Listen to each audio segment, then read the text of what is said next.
Halo semua, terima kasih sudah mengklik video ini.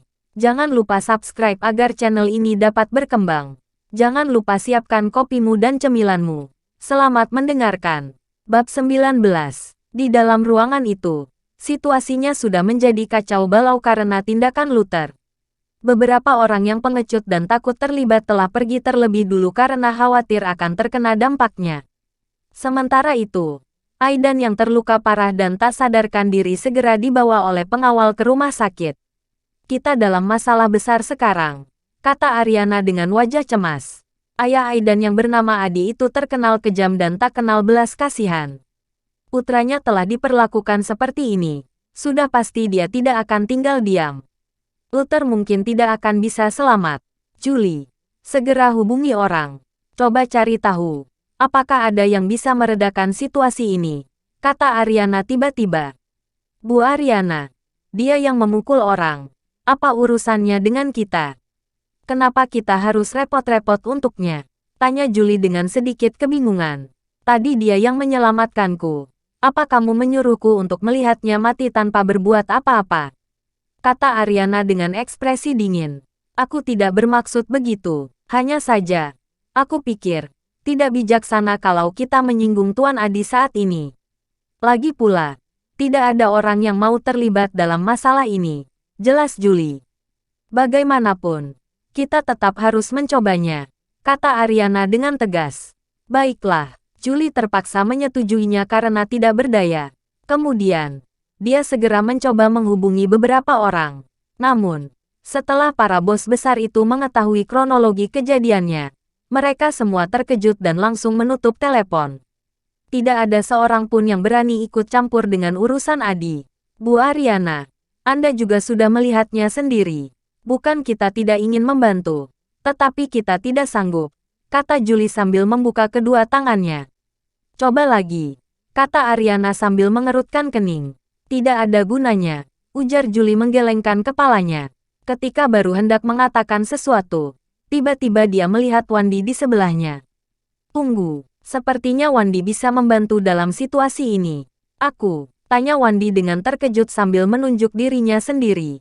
Ya, bukankah sebelumnya Anda bilang ayah Anda punya hubungan dengan Tuan Adi? Bukan. Kalau ayah Anda turun tangan, mungkin bisa meredakan masalah ini. Tanya Julie dengan ekspresi berharap. Ini, sudut bibir Wandi berkedut mendengar ucapannya. Meskipun ayahnya mengenal Tuan Adi, hubungan mereka hanya sebatas rekan bisnis. Kalau ini hanya masalah kecil, Adi mungkin masih bisa mengampuni mereka. Namun, Aidan terluka parah kali ini. Mana mungkin Tuan Adi akan membiarkannya begitu saja?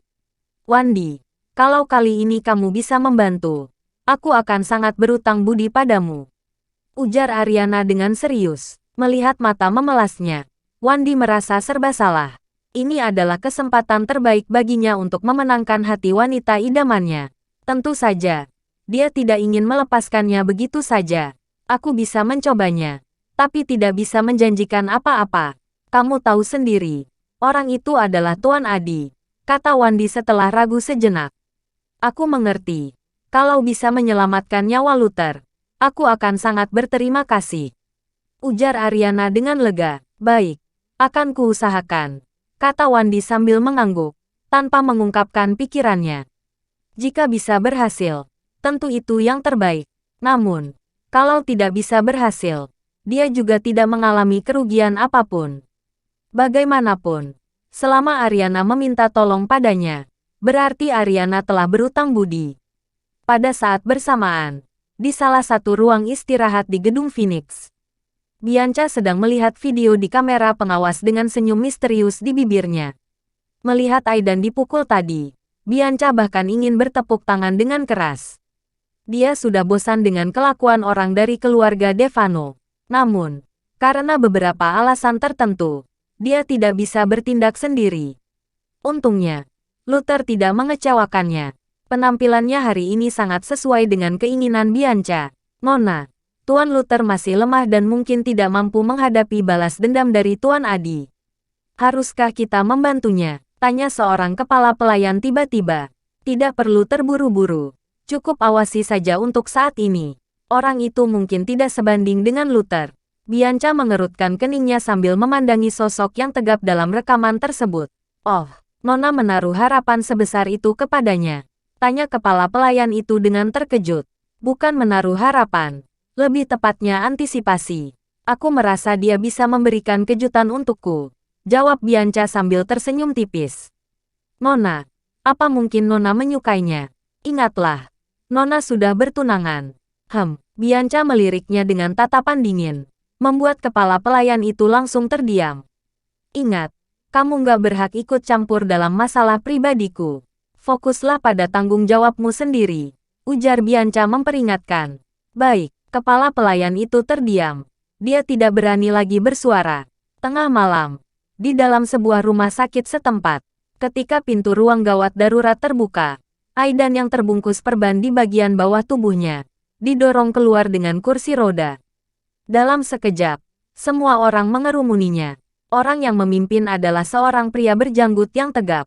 Orang itu tidak lain adalah Adi Devano, sang penguasa dunia mafia kota Easton. Dokter, bagaimana kondisi anak saya? Tanya Adi dengan tergesa-gesa. Nyawa pasien berhasil diselamatkan, tetapi luka di bagian tersebut cukup parah. Kemungkinan bagian itu tidak akan bisa berfungsi seperti sebelumnya lagi. Ujar dokter itu seraya menghela napas. Apa? Setelah ucapan itu terlontar, raut wajah Adi langsung berubah drastis. Kalau bagian itu tidak bisa berfungsi lagi, bukankah itu berarti putranya sudah tidak bisa memiliki keturunan lagi? Bodoh sekali kalian, luka kecil seperti ini saja tidak bisa disembuhkan. Adi meraih kerah jubah dokter itu dengan marah. Tuan, kami telah berusaha sebaik mungkin. Pasien terluka sangat parah. Sulit untuk menyelamatkan nyawanya. Jelas dokter itu dengan putus asa. Dia belum pernah melihat ada pasien yang bagian kemaluannya sampai hancur seperti itu. Jika tidak dibawa ke rumah sakit tepat waktu, bahkan nyawanya juga tidak akan terselamatkan. Bodoh, pergi sana. Adi mendorong dokter itu dengan kasar. Wajahnya menjadi sangat murung. Bahkan dokter terbaik di rumah sakit setempat ini pun tidak bisa menyembuhkannya. Anaknya mungkin benar-benar telah cacat. Ceritakan sekarang juga, apa yang telah terjadi. Tiba-tiba, Adi menoleh dan menatap rombongan pengawal di belakangnya dengan ganas. Kenapa Aidan yang tadinya baik-baik saja, bisa menjadi seperti ini? Tuan Adi, begini ceritanya. Salah satu pengawal menghampiri Adi, lalu menjelaskan secara singkat tentang kejadian tersebut. Setelah mendengar ceritanya, Adi langsung marah besar. Dia langsung memukul wajah pengawal itu dengan keras. Kalian semua sampah. Kalian ada belasan orang, tapi tidak bisa mengalahkan satu orang. Untuk apa aku mempekerjakan kalian? Setelah melontarkan kata-kata kasar itu, Adi masih merasa tidak puas dan memberikan beberapa pukulan lagi kepada masing-masing pengawal. Para pengawal itu menundukkan kepala mereka dan tidak berani bersuara sama sekali. Untuk apa kalian masih berdiri di sini? Segera kumpulkan orang-orang dan tangkap orang itu untukku. Aku tidak peduli siapapun orang itu. Kalau dia berani melukai putraku, aku akan menghabisinya. Setelah Adi memberikan perintah, berbagai pihak yang berpengaruh juga mulai beraksi.